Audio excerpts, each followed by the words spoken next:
It is still snowy, still cloudy, still dreary here.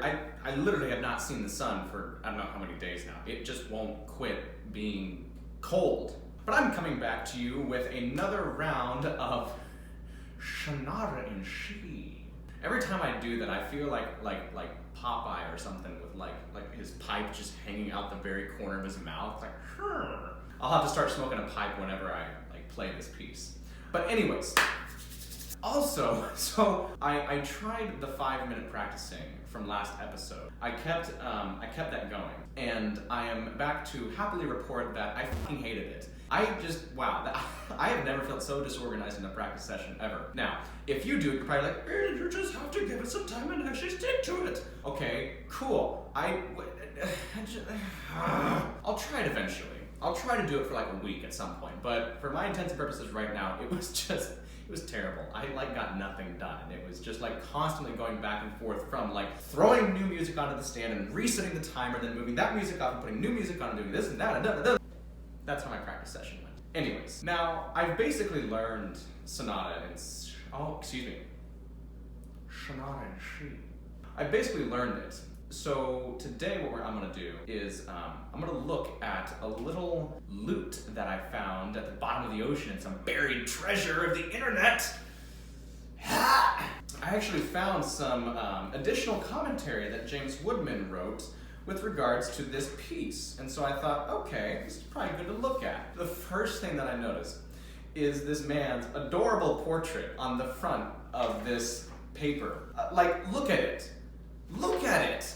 It's just, I can't even be upset at this music anymore. I take back all the bad things I said about it. I love this piece that much more solely for I've never seen such a genuine smile on an organist or an organ composer. I mean, you could look at someone like Vidor. I mean, that is a scary looking man. Vierne kind of looks sad because his life was pretty sad and he was also nearly blind. But so many of these other people like Dupré or Messiaen, they all look so stoic. Even Bach's portrait looks super stoic. So it's kind of nice to see someone actually smile in the picture. Let's just take a look at this. AGORCYO repertoire. I don't think they put enough letters in the title. I think they should put more. AGORCYO QRXTLV. Repertoire for this year's annual BXI LTMD ZRFT LMNOP. Okay, that was a weird noise. Performing new music. The performance of music that is new to both the artist and the audience poses special challenges. While I'm grateful for all performances of my work, I'm occasionally a little disheartened by what seemed to me strictly metronomic readings with little flexibility of touch. I'm left with the impression that sheer accuracy was the highest aim. There are indeed scores from the modernist era that demand such clinical treatment, but I feel I live in a time when I might look forward to musicians adding their own artistic sensibility to the performance. And I found that really fine performers can reveal aspects of the score I didn't even know were there. The score is the starting point, not the ending. So, holy shit, dude. That paragraph alone is honestly the crux of so much conversation and debate about music. So, this is just gonna turn into me just opining my hot takes about music and whatnot. On the one hand, you go back to early music, and it really was kind of you play it however you want. It was literally just just do this. I mean, there's some parameters, but kind of just make it sound however you want. But then you fast forward, and there's pieces where it's like an oxymoron, because this S-sketch piece, it's very, as he says, it's all about accuracy and metronomicism. I don't know, I just made that word up.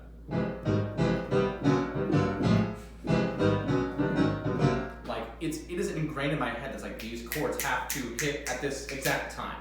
But at the same time, in my lessons with Dr. Higdon, we'd be talking about this, and he's like, oh no, it's the French. I mean, you just you can add stops whenever, and do this. It's not about accuracy, but at the same token, I'm going through and I have to write in the beats exactly as they are so I do not miss it. It's precise as fuck. So, I get his frustration, and I appreciate the fact that he's trying to have this balance of yes, play the music, but also add your own touch to it. Because sometimes it is frustrating when it's like, oh my gosh, have to do it exactly as the composer intended, which is good to an extent, because it's like, okay, you know, it's nice when composers aren't just arbitrary with their markings or their music, like it has a clear purpose. This just gets annoying because then it's like, well, what do you want me to do? I mean, like, but like, you're not giving me enough information to work with here. So I could go on for hours about this whole like philosophical take on how to play music, like what notes on a page even mean. That's a whole different discussion in and of itself. Okay, registration.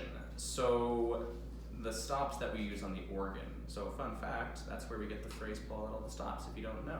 I mean, of all the things that the organ world gets known for, of all the music, of all the organs, of all the history, it's the phrase pull out all the stops.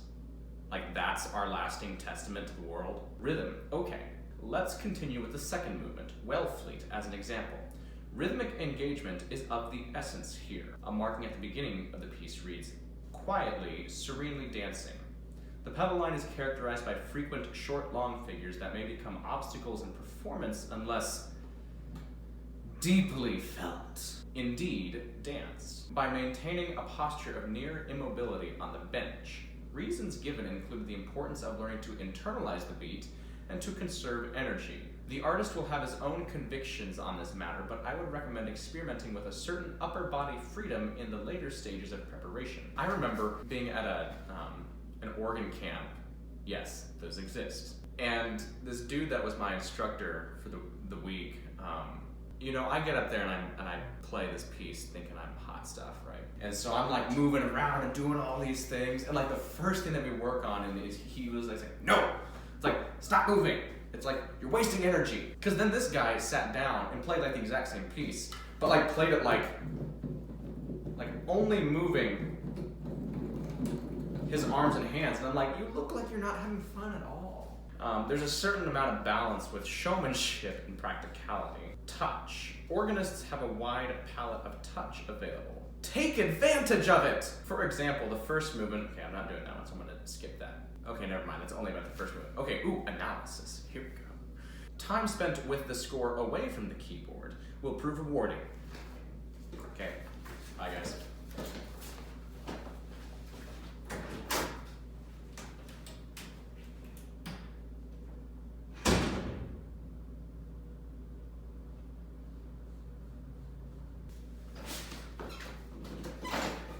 Super rewarding. Okay. Interpretation. Finally, add your own voice to the score. Once you're nearing the end of learning the notes, I ask you to articulate to yourself what you want to share as you play with the audience. I don't know what I want to share with the audience in this piece. I mean, I live in fucking Kansas. I don't know what the ocean looks like. Maybe I can like try to convey to the audience and can tell you what it's like driving through the Flint Hills, just this ocean of grass and nothingness and just emptiness. I don't know, what do I want to articulate to the audience? I want to articulate to them that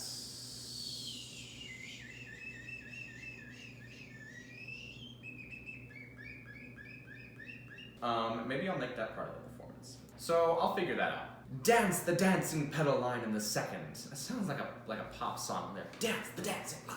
Dance the dancing line. Okay. Smile in the last movement. It's pretty funny. Oh my gosh, okay. I feel so much more validated now for all the things that I was like cringing at and making fun of the first time I looked at this. He literally says, he's telling me right now, smile and laugh at it. It's pretty funny. The piece is mine, but if you come to believe in it, then it becomes ours. So that's the end of that. So I don't know what I'm supposed to do with this now. Let's just look at the third movement then. I'll just like start it or something and see if I can't make myself smile and laugh because it's funny. So, okay, here we go.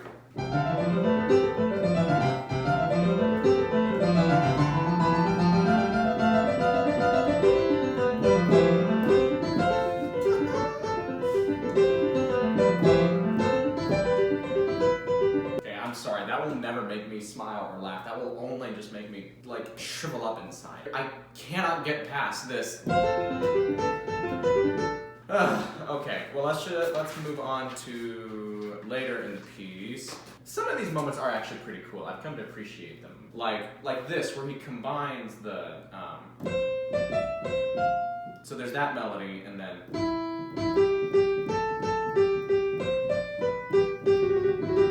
so it sounds like...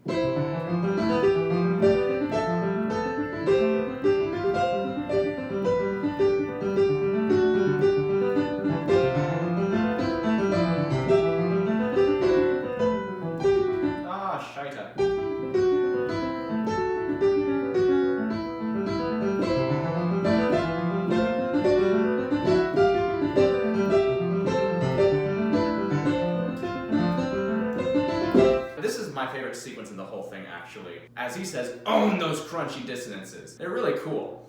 It's like... even just that. Beautiful. And that one too. I like this stuff. This is cool.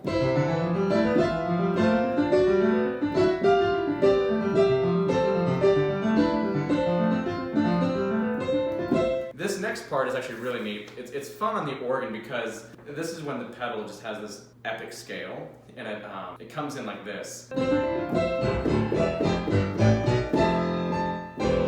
like that's like my favorite part of the whole piece, honestly. That is probably what does put a smile on my face. Okay, so there's the first movement, or the last movement. This movement I really do enjoy. This is cool. And it's for this moment here.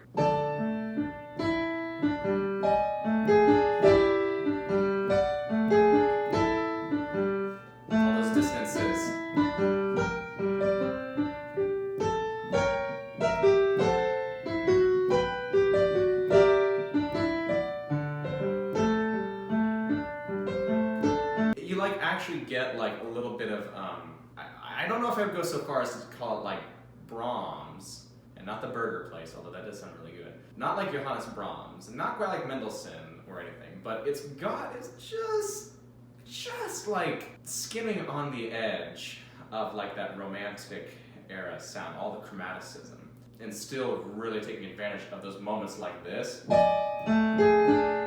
that's a rich chord. I will own that dissonance. And then this next part, this is really pretty.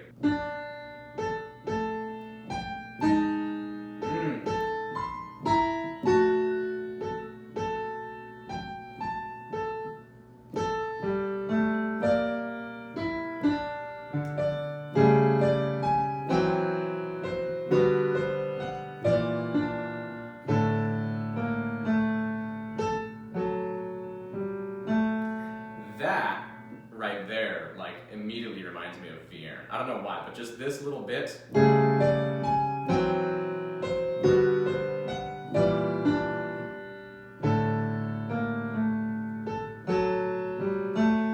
I think I could like try to imagine this as like the ocean of nothingness that is Kansas. Emptiness, just grass, cows, some more grass. Few more cows. Okay, well cool. So that kind of helped, but not really. I mean, actually it did. What didn't help was the fucking 5-minute practicing I tried doing last time, so I'm not gonna do that ever again. Oh well, that's all I have for you today. Do your 5 hours of practicing, get your naughty warm-ups in, do all the things that require 36 hours in a day as opposed to just 24. And like always, oh my gosh, I have to actually wind up my metronome. I'm so glad I got this on camera. This like happens once every like 6 months.